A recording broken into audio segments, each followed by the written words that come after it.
कोल्हापुरात स्पर्श कुष्ठरोग जनजागृती अभियान व कुसुम मोहिमेला सुरुवात। कोल्हापुरात राष्ट्रीय कुष्ठरोग निर्मूलन कार्यक्रमांतर्गत जिल्ह्यात स्पर्श कुष्ठरोग जनजागृती अभियान 2026 तसेच कुष्ठमुक्त सुरक्षित महाराष्ट्र कुसुम ही मोहीम सुरू झाली आहे।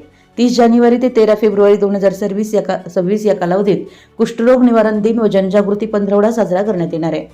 30 जानेवारी रोजी राष्ट्रपिता महात्मा गांधीजी यांच्या पुण्यतिथीनिमित्त जागतिक कुष्ठरोग निवारण दिन म्हणून शासकीय वैद्यकीय महाविद्यालय कोल्हापूर येथे नर्सिंग विद्यार्थ्यांसाठी प्रशिक्षण कार्यक्रम घेण्यात आला।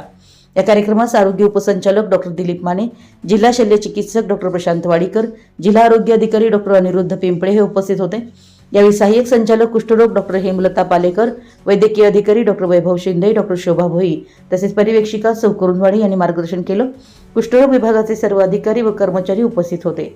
कार्यक्रम यशस्वी होण्यासाठी प्रिन्सिपल डॉक्टर सरिता कदम व असिस्टंट प्रोफेसर संदीप नलवडे यांचं विशेष सहकार्य लाभलं। या मोहिमेद्वारे 2027 सालापर्यंत कुष्ठरोगाचा प्रसार शून्यावर आणण्याच्या दृष्टीने प्रभावी अंमलबजावणी करण्यावर भर देण्यात आला। यावर्षीचं घोषवाक्य आहे, भेदभाव समाप्त करूया, सन्मानाची वागणूक देऊया। आपल्या परिसरातील महत्त्वाच्या बातम्या पाहण्यासाठी आमच्या नवसंकेत न्यूज चॅनलला YouTube वर सबस्क्राइब करा आणि बेल आयकॉन प्रेस करा।